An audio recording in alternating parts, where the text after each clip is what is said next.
Olá, sejam todos mais uma vez bem-vindos ao C-Pop, o podcast de cultura pop do Correio do Povo. Eu sou o Carlos Correia e aqui comigo hoje Lou Cardoso. E aí, Lou, tudo bem? Olá, tudo bem? Tudo. E Maureen Xavier, direto da política para o C-Pop.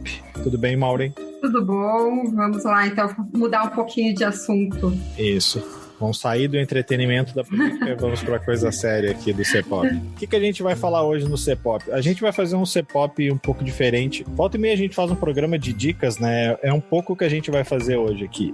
A gente vai falar de cinema estrangeiro. Cinema estrangeiro, na real, filmes não americanos, dicas de filmes fora dos Estados Unidos que podem ser encontrados aí nos serviços de streaming. A gente não vai contar os brasileiros aí, porque os brasileiros daqui a pouco a gente faz um só de filmes brasileiros. Mas então é um pouco isso, assim, porque seguidamente tem aparecido aí produções espanholas, alemãs, sul-americanas, aí nesses, principalmente no top 10 ali. Não sei se eu não entendo, assim, o Netflix às vezes é top 20, às vezes é top 10, mas enfim, os filmes têm aparecido ali com alguma constância. Em alguns outros serviços também tem bastante filme estrangeiro. A gente vai fazer é meio pretencioso falar em curadoria, então a gente vai dar algumas dicas aí pra vocês de alguns desses filmes, certo? Então, sobe a trilha e vamos lá.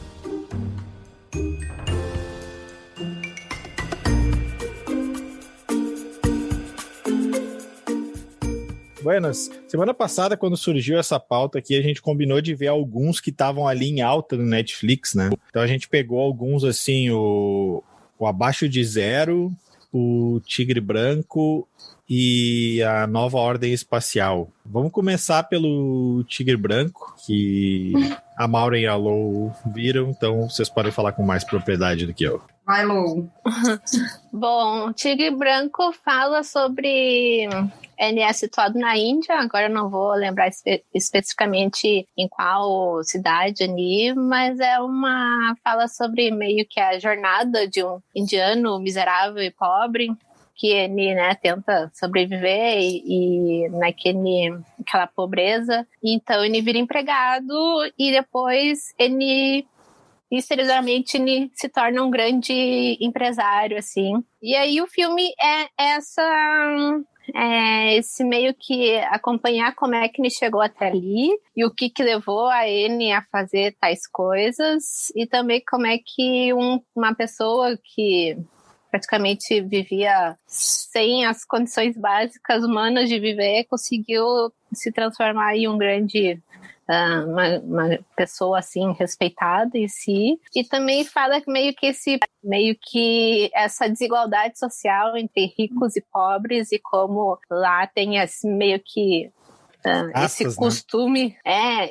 Essas divisões de pessoas, e também de como os ricos tratam os seus criados, assim, porque não são nem empregados, são praticamente criados. Então é uma forma bem desumana da forma que eles tratam, e os pobres, como não tem outra alternativa, aceitam calados tudo, assim. Então, e isso de alguma forma acaba provocando nele essa vontade de mudar e de não aceitar mais viver nessas condições. Ele é Bollywood ou não? Eu não sei te dizer.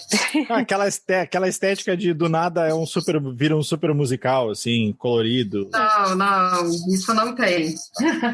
Sem musical. Na verdade, eu vi até algumas críticas, alguns comentários de esse seria o Parasita de 2021. Acho que é pretensão demais. Acho que eles trazem muitas similaridades. A introdução que a Lou fez foi bem completa, mas eu acho que faltaram algumas coisas, assim. Acho que talvez a forma da narrativa, mas, enfim, ele traz esse sentimento e essa crítica social, repetindo um pouco do que o Parasita fez, e essa virada, acho que talvez seja a parte mais interessante. A questão maior é que ele não te reserva grandes surpresas, assim. Inclusive, eu ando parando de ver trailers antes de ver filmes, exatamente para não me decepcionar. E esse foi um caso que eu acabei fazendo isso, e, né, o trailer entrega muita coisa, então é muito mais de montar propriamente dito. Eu acho que eu, particularmente, fui com uma expectativa, né, muito grande, acabei meio que me decepcionando, assim. É um filme relativamente, assim, redondinho, ele tem 2 horas, tem ali estava falando, né, uma presença americana, que não é americana, mas a atriz, que eu estou tentando, como é que é o nome dela, Lou? Eu não consegui gravar porque eu sou péssima de nome e ainda mais nome indiano é mais complicado. Exato, é que ela fez uma série, né, Quântico, ela é casada com um desses de boy band, assim, e enfim, mas eu acho que faltou alguma coisa no filme, assim, acho que ele faz a crítica, acho que ele mostra muito essa realidade, mas faltou alguma coisa, porque assim, também um pouco dessa realidade é o que a gente, quem assistiu o próprio Lion, né, que enfim, ganhou uma notoriedade bem grande, e principalmente o Quem Quer Ser um Milionário, que é bem mais antigo. Que tem toda essa... Só uma ressalva. A estética. Que tem toda uma estética indiana e tudo mais, mas é um filme do Danny Boyle, né? Não é... Sim, mas essa parte das diferenças sociais, ela está muito presente, né, no filme, mas eu confesso que eu esperava um pouco mais, assim. Mas é um filme que, né, é bem feito, então não, nesse ponto não chega, né, mas acho que como eu também acabei vendo muitas críticas de comparar com Parasita, eu confesso que quando acabou eu fiquei, ok. Assim, que a barra fica muito alta, né? A barra fica muito alta, exatamente. Daí depois quando a gente voltar do Parasita, a gente fala um pouco mais sobre isso, sobre os coreanos daí. Tá, então tá. Bom, eu e a Lô vamos falar um pouquinho sobre esse Abaixo de Zero, que é um filme espanhol, é desse ano. É um filme, um suspense policial, por assim dizer, né? Um agente tem que tem que fazer uma transferência de presos de uma prisão para outra em uma noite gelada na Espanha, e ela, pelas tantas, essa viatura é abordada no meio do caminho e a história se passa toda a partir daí. Não sei o que a Lô achou, eu achei assim, eu não achei o filme ruim, mas eu achei ele sem personalidade, assim, ele é mais um filme de ação... Ok, assim, poderia ser espanhol, poderia ser americano, brasileiro, argentino, ele não tem... Ele me parece mais um filme americano que qualquer coisa, assim, me parece mais um daqueles filmes de ação americano. Ele sabe criar o suspense em alguns momentos, ele é bem violento em outros, mas a bem da verdade me pareceu bem mais do mesmo. Pois é, eu acho que é essa questão de ser, tipo, meio que garantir o seu lugar de representatividade, de mostrar que os espanhóis também fazem filmes que nem suspenses policiais americanos. Então, ele segue toda aquela cartilha de tipo de criar o suspense, de trazer aqueles personagens típicos, do tipo, o pai de família bonzinho, que só quer lá bater o ponto e fazer o trabalho dele, e fazer tudo certinho. Então, eu acho que é mais querer trazer a mesma história, mas tipo em uma língua diferente, então aí não acaba não trazendo assim nada de novo, de interessante, ou alguma coisa mais característica do lugar em si, assim. Porque se não fosse a língua, se não fosse eles falando espanhol, tu poderia dizer que é praticamente um filme americano também. E o filme em si mesmo, aí mesmo que não seja espanhol, mesmo que ele fosse americano, ele não traz nada de novo em si, né? Ele é suspense policial, que, por exemplo, assim, um filme que a gente até comentou ano passado aqui, eu sei que a Maureen é fã, acho bom também, na verdade, O Poço, que era um filme espanhol, que pra mim é um genérico de Parasita, o que não é demérito, mas enfim, ele é um filme com personalidade, sabe? Ele tem algo a dizer ali, né? Ele tem algo, como tu falou, eu particularmente achei muito bom o filme, até pelo fato de que eu acho interessante quando diretores, enfim, se propõem a fazer um filme com uma estética e elementos muito limitados, assim, né? Para quem não viu o Poço, ele tá na Netflix, tem uma boa pontuação que eu fui dar uma conferida, 7.0, e ele se passa basicamente numa mesma estrutura, né, de um poço com níveis e desníveis e subníveis, né, vamos dizer assim. Mas é que tem todo subtexto. E ele te impacta, né? Ele te impacta em algum momento e te provoca incômodo também. Então, pelo menos ele te acrescenta algumas coisas diferente exatamente desses outros filmes. E eu queria só aproveitar, já que nós estamos falando assim de coisas que a gente está vendo e entrando nessa parte do espanhol, eu estou ouvindo vocês falarem, eu vi um filme da Netflix, né, Silêncio da Cidade Branca, ele é de 2019, mas eu vi no ano passado, ele é um policial, e ele me passou essa mesma sensação, assim, se fossem em língua... fosse no inglês, ele seria basicamente um filme policial americano, tirando a paisagem, né, ali as movimentações, a paisagem mesmo, os prédios e a cidade, o resto ele, né, não agrega nada, assim, só para complementar entre dica, mas quem quiser assistir, Silêncio da Cidade Branca. Tá. Fora isso, tem um outro que eu vi pro programa. Eu disse, cara, não me parece grande coisa, mas vamos lá, porque, né, a gente tem que ter a pauta para cá. E eu me surpreendi bastante, que foi esse A Nova Ordem Espacial. Ele é uma ficção da... Eu ia dizer Coreia, mas vamos dizer corretamente, Coreia do Sul, né? Porque às vezes a gente simplifica aqui. Eu fiquei meio assim, porque ele tem 2h20, mas ele é bem bacana. Ele é bem bacana, tem cara assim de superprodução, é um futuro distópico onde a Terra virou meio que o lixo, assim, e as pessoas mais abastadas vivem em satélites que orbitam a Terra, e lá pelas tantas existe os protagonistas, eles vivem a grosso modo assim não sei se eles podem ser chamados de mercenários, mas eles vivem meio que de bico, assim. São 2 caras, uma menina e um robô. E lá pelas tantas eles se deparam com uma menina, que a menina é muito fofa, mas eles não sabem se ela é uma menina ou se ela é uma bomba de hidrogênio fantasiada de menina sequestrada por um grupo terrorista. Ele demora um pouco para embalar, assim, mas ele é... Enquanto eu falo aqui, eu tô tentando dar uma busca só para ver se eu descubro quanto ele custou, porque esse filme, ele não tem nada de... Você, não é um filme pretensioso. Ele mas ele é no bom sentido, assim, não é uma coisa assim, pretensiosa como é que eu vou dizer? Os efeitos especiais. Os efeitos especiais dele são muito bons. Vamos fazer o seguinte, a Maura que é fã também de filme coreano, principalmente de filme de terror, dá umas dicas enquanto eu busco aqui, faço uma busca rapidinha aqui. Então vamos lá. Enfim, né, como eu estava meio que separando aqui, eu tenho um carinho especial por uma trilogia coreana que se chama a Trilogia da Vingança. Ela é antiga, foi o meu primeiro contato, vamos dizer assim, com o cinema coreano mesmo.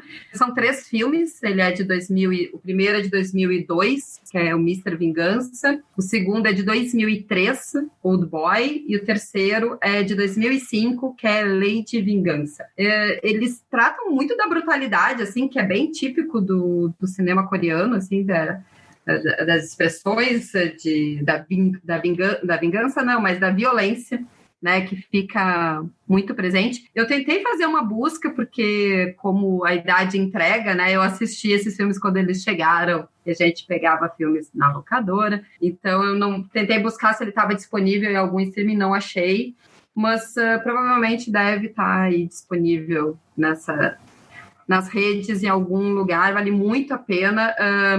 Dos 3 filmes, eu especialmente acho que o Old Boy é o melhor, né, o roteiro. Eu tentei procurar, porque se eu não estou enganada, eles fizeram... O Old Boy teve uma refilmagem... Um remake, exatamente. Do Spike Lee, e foi bem, bem mal criticado, assim. Diz que não bate o que era o original, né? Pois é que assim, o original ele tem 2 coisas assim, que são muito marcantes. Uma é o roteiro e a maneira que o roteiro é feito. Então ele te deixa a maior parte do tempo sem entender nada do que está acontecendo. O início do roteiro é um homem que é pego e mantido preso durante 15 anos e não acontece nada, ninguém fala nada, e de repente esse homem é solto num dia. Daí ele segue a a sua trajetória e tudo, né, se encaixa no final, mas até chegar ao final tem várias reviravoltas. Enfim, e tem muita violência, obviamente, mas é um filme muito, muito bom. E depois a gente tem a parte, né, dos zumbis. Né, dessa coisa mais, esse ataque. Eu destaco 2 em específico. Um de 2016, que é a Invasão Zumbi. Esse filme passou no cinema, eu assisti pelo menos no cinema. E o outro foi do ano passado, que é o #Alive. Bem numa temática já pandemia, né, além da pandemia propriamente dita, mas a pandemia com os zumbis. E são 2 filmes muito bem feitos, assim, com roteiros bons também. Não é só tem uns zumbis e daí todo mundo morreu. Por exemplo, no caso do Invasão Zumbi, além da situação toda, ele acontece dentro de um trem, né? Então, e ele me lembrou muito o Expresso da Manhã, que é do mesmo diretor do Parasita, porque o Expresso da Manhã também se passa dentro de um trem e as pessoas vão sobrevivendo conforme eles vão passando os vagões, assim. Tem uma série. A Lô tá vendo a série, né, Lô? Tem agora do Netflix. Sim, a série ela tem 2 temporadas, estreou agora a 2ª temporada e é uma série semanal, então cada semana aparece um episódio novo e é bem isso, assim, essa é praticamente a mesma história, só que eu achei um pouquinho melhor que o filme do Expresso da Manhã, porque me parece um pouco mais completa e consegue meio que aproveitar mais. Discutir melhor e aproveitar mais os espaços e os personagens, assim. Até porque o filme, ele... Nesse ponto, acho que a gente pode dizer que ele foi audacioso demais, porque eles eram muitos vagões, né? E o Expresso da Manhã, a temática é que cada vagão representa uma casta, né, da sociedade. E são muitas. Então, realmente, muita coisa não ficou bem, né, nem discutido, nem nada disso. E daí depois tem o grande finale, que é uma parte... Mas voltando para o diretor do Parasita, inclusive, enquanto o Carlos segue nas pesquisas... Não, já achei aqui. Já achou? Então... Não, mas pode completar. Posso? Tá, então tá. Quando, né, depois do Parasita, eu já tinha assistido... Enfim, depois que acabou o Parasita, eu fui ver quais os filmes. Eu tinha assistido um da Netflix, que deu chamou bastante atenção na época. Exato, 2017. E eu me lembro que na época tava todo mundo assistindo, assim, eu vou assistir. Esse filme é legal. Esse filme é legal e tu, pelo menos, logo depois que acaba o filme, tu pensa em nunca mais comer carne, né? Então, a parte foi que eu tinha assistido num voo, né, e nossa, né, tu fica aquela coisa assim, vontade de sacudir as pessoas, mas, enfim. Mas aí tem o Hospedeiro, que é bem mais antigo, tá na Netflix, 2006, que traz um pouco dessa coisa fantasia, ficção. Ele é bem massa, só uma correçãozinha, eu acho que é Hospedeira, mas vê aí que eu dou uma... Vou procurar. E tem o Expresso da Manhã, que daí já é uma outra, que também não deixa de ser, né, essa temática de crítica social, que o próprio hospedeiro ou hospedeira, ele traz essa discussão, né, também. Enfim, o Expresso da Manhã, Tu tá certo, é hospedeiro. Hospedeiro, tá, obrigada. Só que o Expresso da Manhã, eu vi ele ele tá disponível no Globoplay e ele tá disponível no Amazon, Amazon. Eu vi na Amazon, enfim. Fica aí a dica. Eu pesquisei aqui o orçamento do Nova Ordem Espacial e fiquei surpreso, porque o orçamento dele é 21 milhões de dólares, o que para os padrões de Hollywood é quase nada. E ele é um filme com efeitos especiais muito bons. Mas não é bons, é muito bons. Filme de escala espacial épica, assim, sabe? São os efeitos bem grandiosos, assim. E outra coisa que eu acho interessante é... O filme tem várias línguas, ele é predominantemente em coreano, mas ele tem várias línguas porque tem vários personagens... Ele pega isso muito... de o mundo estar vivendo no espaço, e aí, consequentemente, é claro, são várias línguas. Tem ali tradutores instantâneos, mas então lá pelas tantas tem uma gangue, a gangue fala em espanhol. E o que eu achei interessante é que, tendo a maioria dos personagens coreanos, o vilão é um americano. Do tipo assim, agora é a nossa vez. Vocês passam a vida inteira fazendo vilões com mexicanos, sul-americanos, asiáticos, árabes. Agora o grande vilão é um americano que tem por trás de uma grande corporação. Oi, Elon Musk. Enfim, eu acho que vale bem a pena, assim. São 2h20, mas, claro, tem que gostar um pouco desse gênero ficção, que não é todo mundo, assim. Mas, enfim, a gente combinou de falar um pouco mais desses filmes e cada um buscar uma ou duas dicas, assim, de mais filmes, entre aspas, estrangeiros. Então, meninas, deixo com vocês agora, quem quiser começar aí.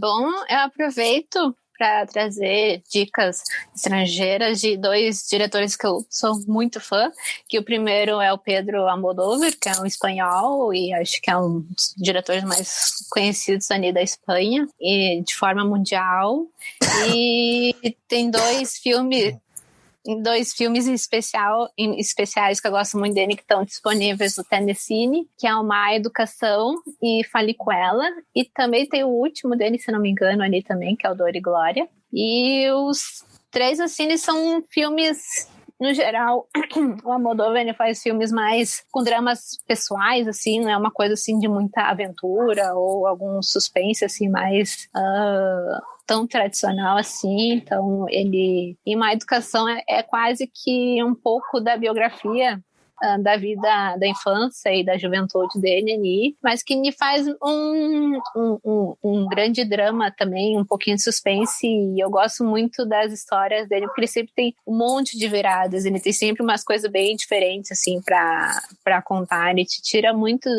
da tua zona de conforto, porque ele traz bastante travestis, gays, homens pelados e coisa assim, então é bem legal. E outro diretor... Deixa eu só fazer uma parte. Eu tava olhando aqui, fui fazer uma pesquisinha antes do que tem, e no Telecine do Almodóvar é interessante porque tem os filmes mais antigos, né? Ali tem o Atami, tem o Mulheres à Beira de um Ataque de Nervos, que posso estar errado, mas acho que foi um dos primeiros sucessos dele, né?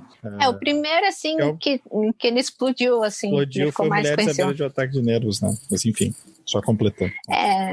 Eu sou mais fã dos filmes dele mais dos anos, metade dos 90 pra cá.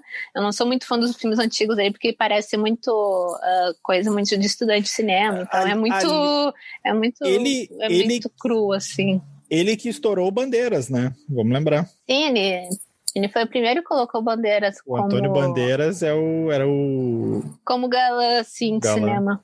Uhum. E é engraçado que desse filme, o Atami, que o Antônio Bandeiras é um dos protagonistas, ele faz um cara que sequestra uma mulher e deixa ela, manter ela refém, sabe? Então, são meio que histórias muito controversas, assim, que hoje em dia, obviamente, não seriam bem aceitos, mas naquela época parece que era... Não dizer romantizado, mas tu meio que aceita, assim, sabe? Tu meio que acha que aquilo até é uma coisa meio romântica, assim, do tipo que o cara era muito obcecado por aquela mulher e foi lá e sequestrou ela.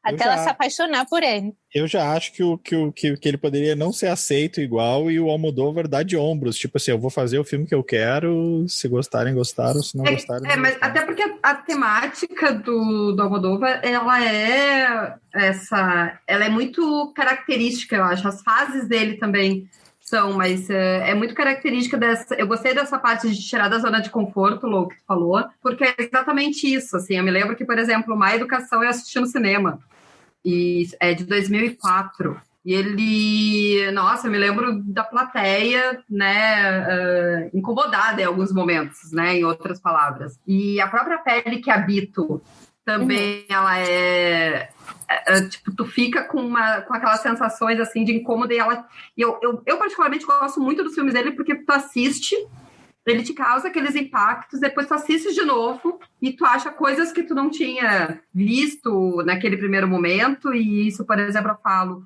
sobre o Fale com Ela, que eu acho que eu assisti umas 2 ou 3 vezes, e acho um filme que cada pedacinho dele tem alguma coisa por dizer. A forma como ele traduz... Aquele representa, a cena de estupro do Fale com ela. Sim. Ela é... Eu até ouvi críticas de que ela foi romantizada. Acho que não é bem por aí, mas entendo também a crítica. Mas só para mostrar a forma como ele faz aquilo... Não vamos dar spoiler aqui para quem não viu, mas é completamente nova a forma como ele filma tudo aquilo ali. Não é violento, sabe? Não é aquela coisa que a gente tá acostumado. É uma coisa que, não é o irreversível, foi acontecendo. Né? Então, eu ia comentar exatamente com esse, porque, né, o irreversível, por exemplo, assim, muito interessante, mas... Mas acho que a ideia do irreversível era aquela ali mesmo. Sim, ela era. Não, ele começa violento, então não é nenhuma surpresa se achar que é aquela cena. E eu vou até procurar de quando que é, porque, por exemplo, Fale com Ela é de 99. O irreversível é no começo dos anos 2000 ali. Mas não tem... 2002. É 2002, assim. E eu acho que também as propostas de cada um deles é diferente. E eu, por exemplo, eu acho bacana a sutileza, às vezes, do Almodóvar também. Ele é muito específico, tu vê muitas cenas e tu já sabe, tu consegue identificar o diretor, tu consegue identificar... E a maneira que ele traz essa questão cultural também, entendeu? É impossível tu ver o filme do Almodóvar e não querer sair falando de espanhol, né, da Espanha, e querer, enfim, buscar todas as referências possíveis. Era justamente isso que eu falava ali quando eu estava falando sobre o Abaixo de Zero. O filme o cinema do espanhol, o cinema do Almodóvar tem personalidade. Tu sabe que tem algo a ser dito ali, e a forma como é filmado. Tava falando ali que vocês falaram, acho que foi a Lô que falou não sei qual foi o filme citado, que é meio que uma biografia dele, assim. Uma educação. O Dor e Glória é ele, né? O Dor e Glória, o Bandeiras tá fazendo ele ali, até o penteado é ele, sabe? O cartaz deixa isso bem evidente, assim, né? Não tem nenhuma... dificuldade. Sim, uma educação, acho que fala muito da infância dele ali, na questão da educação católica, da sexualidade, do início da sexualidade também. Meio que da forma que ele se descobriu e também foi se encontrando como diretor, e no Dor e Glória meio que também indo nesse resgate da infância, mas também trazendo mais das dores dele como ele envelheceu, assim, porque a Annie também fala bastante dessa questão da crise criativa dele, vício. Do vício, também as questões com a mãe, que apesar de ele ser muito apegado, e porque ele cresceu só com a mãe solteira, ainda tinha umas coisinhas, principalmente por causa da homossexualidade dele, que também não era uma coisa assim tão aceita por ela, mais por questões acho que de educação do tempo, e assim, de não ter conhecimento do assunto. E eu acho que é a melhor volta que ele teve, porque os dois últimos filmes dele, que é a Julieta e Amantes Passageiros, não foram assim aquela coisa que sempre se espera dele, que foi, acho que eu achei pelo menos bem abaixo, assim, do que eu tô acostumada com ele. E Dor e Glória, acho que veio realmente para meio que trazer essa glória para ele novamente, assim, mostrar mais quem é esse diretor. Não, mas teve indicações ao Oscar ano passado, né? Bandeiras estava indicado melhor ator e não levou o filme acho que foi porque concorreu com o Parasita, né? Acho que foi uma grande volta dos dois, até porque eles trabalharam juntos, também brigaram no meio nesses anos de carreira entre os dois, e foi uma relação de paz entre os dois. Que a relação dele, do diretor com o ator, é algo também presente ali no filme, né? Tu tinha mais uma dica? Sim, outro que eu tenho, que eu gosto bastante, que não é assim tão, acho que tão popular assim, que não é o Almodóvar, e tão de gosto fácil, que é o Ingmar Bergman, e também tem vários filmes dele no Telecine.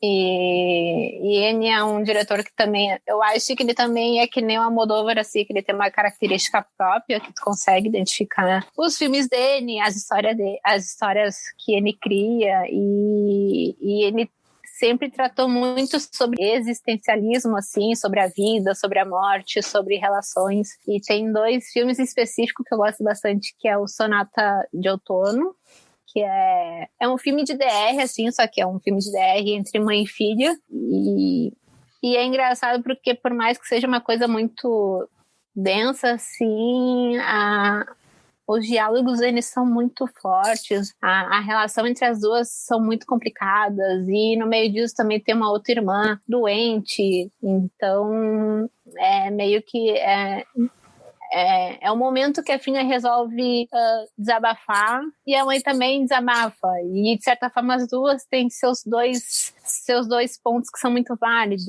e eu acho muito legal porque de alguma forma não existe entre a coitada ou a vilã, assim, então meio que as duas estão sempre muito parelhas, assim. E outro filme que também eu gosto bastante, que é o Sétimo Selo, que daí já é um filme um pouco mais deprimente. Sétimo Selo, para quem gostou do Gambito da Rainha, tem partidas de xadrez, né? Só que em vez de tu jogar com o russo, tu tá jogando com a morte. E foi o primeiro filme que eu vi dele, e é engraçado que, porque ele tem uma aparência, por ele já ser um filme antigo... Ele é um clássico... Classicão. E ainda mais, além de ser um filme antigo, ele vai para uma história muito mais antiga ainda. Então, essa partida de xadrez, que daí fala sobre a morte, da hora da morte, tem ali várias pessoas felizes, e o cara ali perguntando por que elas merecem morrer e coisa e tal, assim. E é praticamente os filmes do Bergman falam sobre isso, assim. No Telecine, só para completar aqui, também tem o Morangos Silvestres, que é outro clássico dele, tem o Cenas de um Casamento, enfim, tem bastante coisa mesmo. E também tem o documentário sobre o aniversário não, mas sobre os 100 anos do Bergman, e eu achei bem interessante porque traz bastante, assim, sobre a vida dele, de como ele criou todas essas histórias que praticamente são sobre a vida dele, e também umas coisas bem polêmicas, do tipo que ele era até um pouco a favor do nazismo quando o nazismo estava nascendo, então, e depois ele voltou atrás, depois que ele percebeu que a coisa Aí era tarde. Era meio que coisa errada, daí meio que ele finge que esse gosto dele nunca existiu, assim. Maureen, sua vez. Então, levando em consideração, né, a minha tendência para filmes de suspense policial, não, é de zumbis, mas de zumbis eu já parei ali nos coreanos, mas eu achei que tem alguns filmes que são bem interessantes por alguns motivos, assim. Tem um filme que tá na Netflix, ela apareceu para mim várias vezes como Veja e tal. E daí, quando eu realmente fui assistir, eu achei que era muito bom. É um espanhol chamado Um Contratempo. Ele é de 2016. No início, eu fiquei meio assim, tá, mas o roteiro dele é muito bom, é muito interessante, então vale a pena por isso. E tem duas... que um é uma trilogia e o outro, na verdade, é uma sequência, parece quase uma série, mas são filmes separados, de anos separados também. Em espanhol tem uma que é a trilogia Bastan, acho que é o termo correto, que são 3 filmes, ele é um suspense policial, aquela coisa da inspetora que vai fazer uma investigação e acaba descobrindo como é que é os segredos da sua família, na região de Navarra, na Espanha, mas eu achei bacana porque ele foge um pouco dos mesmos elementos dos filmes americanos, assim, ele realmente te traz uma narrativa um pouco diferente no roteiro, e tem questão da paisagem que me chamou muita atenção, e de tu sair um pouco, né, daquelas coisas de cidade grande, e poder curtir mais esses espaços de interior e de cidade pequena, assim, além do idioma que também já provoca. E tem um outro policial que foi uma descoberta da Amazon, que foi uma descoberta, no entanto, bem interessante, que se chama Departamento Q. O primeiro filme é de 2013, O Guardião das Causas Perdidas, 2014, O Ausente, 2016, Conspiração de Fé. Foi os 3 que eu vi, e depois eu descobri que agora tem um também de 2018, mas acho que não está disponível ainda na Amazon. Ele é dinamarquês, ele também tem essa pegada policial, suspense, com roteiros bem originais, assim, que tu realmente quer tentar descobrir e te dar respostas, pelo menos eu achei as respostas redondas e bem interessantes, assim. Traz muito desses roteiros que a gente, né, tá acostumado de, é um caso, os policiais vão lá investigar e tudo mais, mas eu achei bem interessante. E eles são, né, uma da Amazon, outra da Netflix, e que basicamente ficam de sugestão.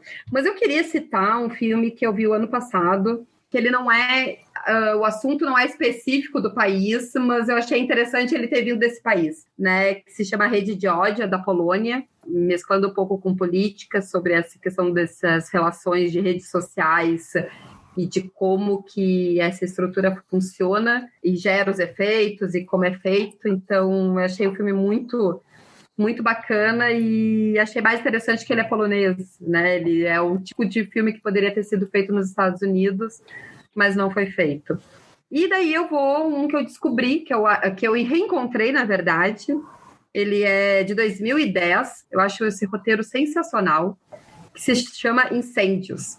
Ele é do diretor do Denis Villeneuve, ele é do Canadá, com cenas também da Palestina, e eu acho sensacional. Ele está no Globoplay, mesmo sendo antigo, o roteiro é muito bacana. Então, fico por aí. Principalmente antigamente. Mas esse é drama familiar. Oi? Não, tu falou assim, apesar de ser antigo, o roteiro é muito bom. Roteiros antigos são muito bons, na verdade, né?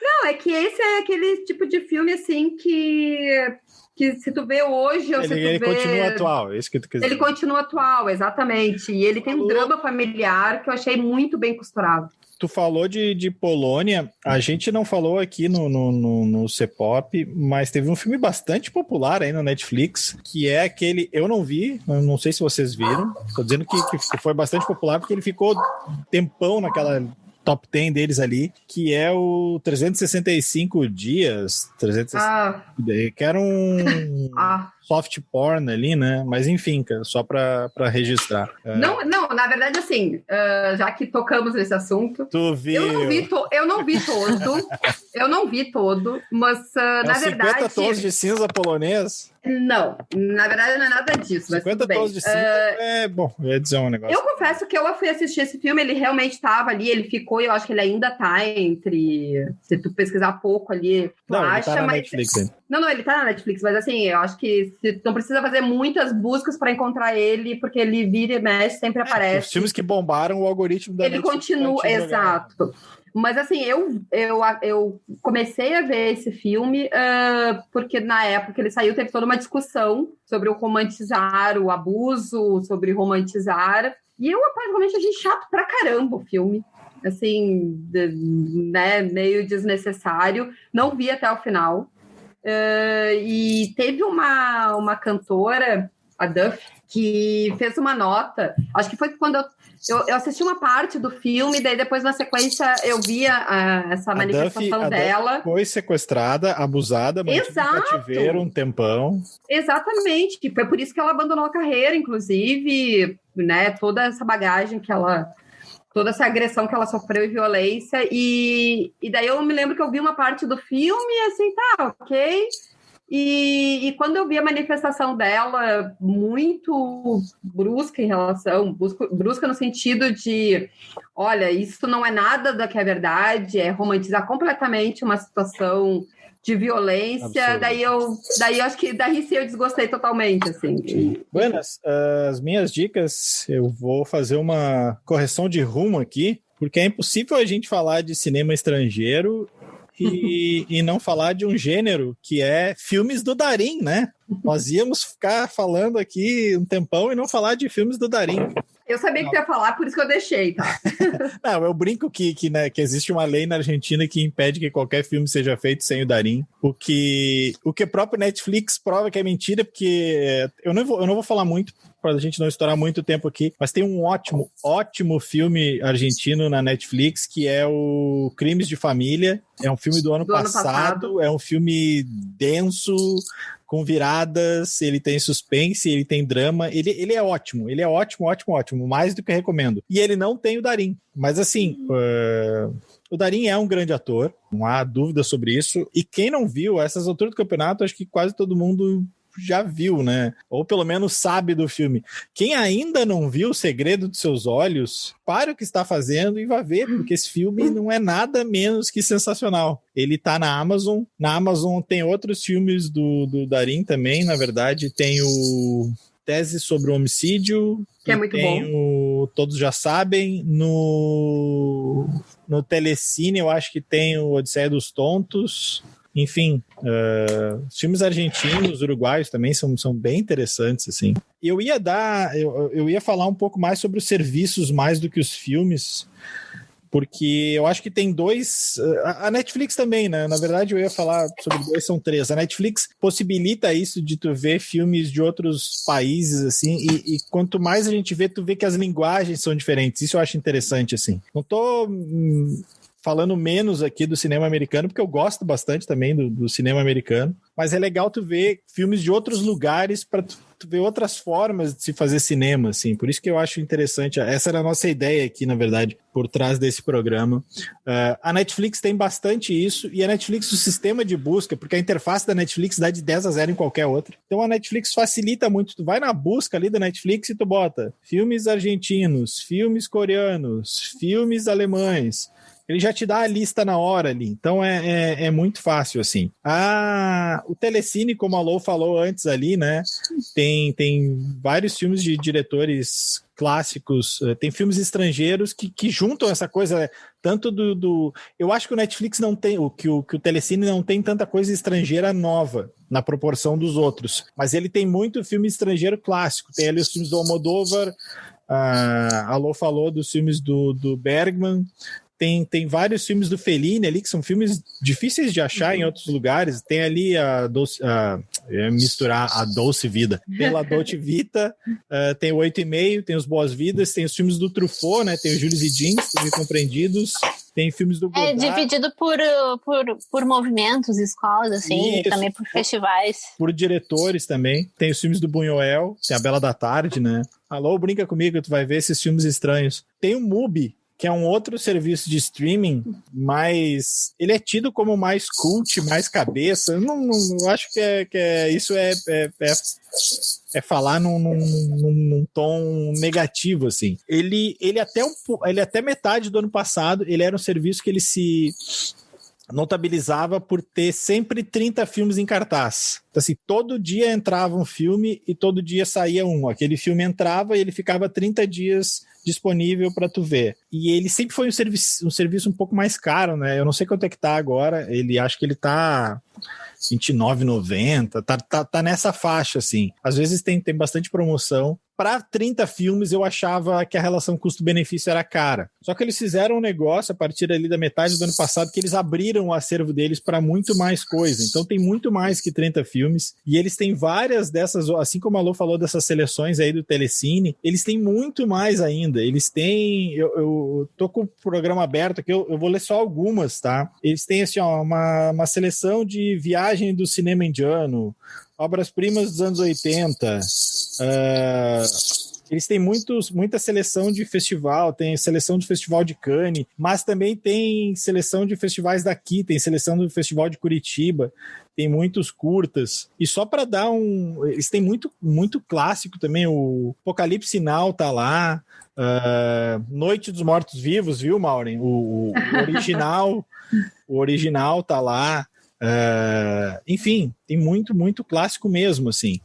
E só para dar uma ideia da quantidade de filme estrangeiro, nesses 30 filmes que estão em cartaz desses, continua essa questão de todo dia entrar um filme e ele ficar 30 dias em cartaz. Às vezes, passou esses 30 dias ele sai, às vezes ele continua no acervo. Mas eu vou dar uma passada rápida aqui só para vocês verem como tem muito filme estrangeiro, tá? Então, assim, o filme que tá saindo de cartaz hoje, Inglaterra, aí eu vou para os outros 30, tá? França, Estados Unidos, Ali tá Alemanha Ocidental, porque ainda era da época da divisão das Alemanhas. Alemanha Ocidental, Era Uma Vez na América, que é Estados Unidos, França, Marrocos, Colômbia, Estados Unidos, Tailândia, França, Alemanha, França, Estados Unidos, Geórgia, um filme do ano passado da Geórgia, Alemanha Ocidental, que é o Asas do Desejo, um filme super famoso aí do Wim Wenders, que deu até, depois teve aquela refilmagem, Cidade dos Anjos. Cidade dos Anjos, com a Meg Ryan e o Nicolas Cage. Reino Unido, Japão, Espanha,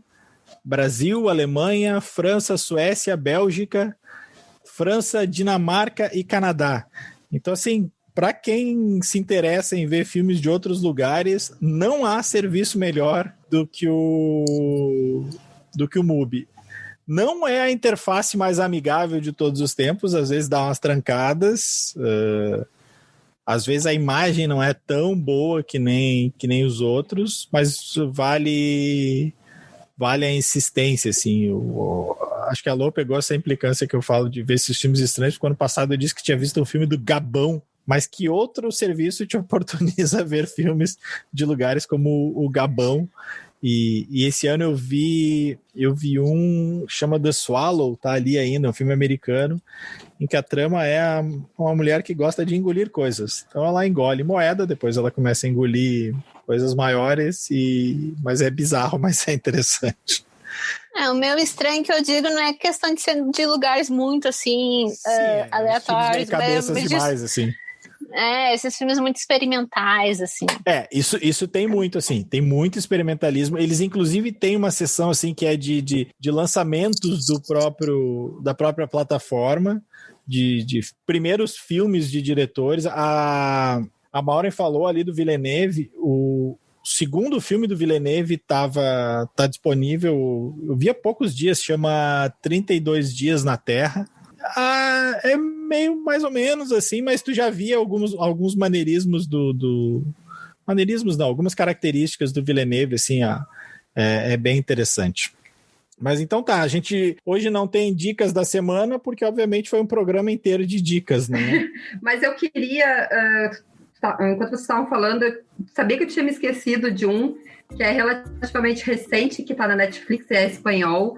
Foi uma surpresa muito boa. Eu vi na época que ele foi lançado, que é o Tok Tok. É um grupo que cada um tem um toque, eles se reúnem numa iniciativa experimental de psicologia, enfim. Vale a pena, é espanhol, é menos drama e mais comédia, pra gente sair dessa coisa mais pesadona. Certo. Então tá, quero agradecer a presença do matriarcado aqui. Obrigado, Lô, obrigado, Maureen. A gente vai ficando por aqui. Até semana que vem. Lembrando, a edição é do Pedro Bastos e lembrando, fora Carol Conká, certo? Um abraço e tchau. Tchau.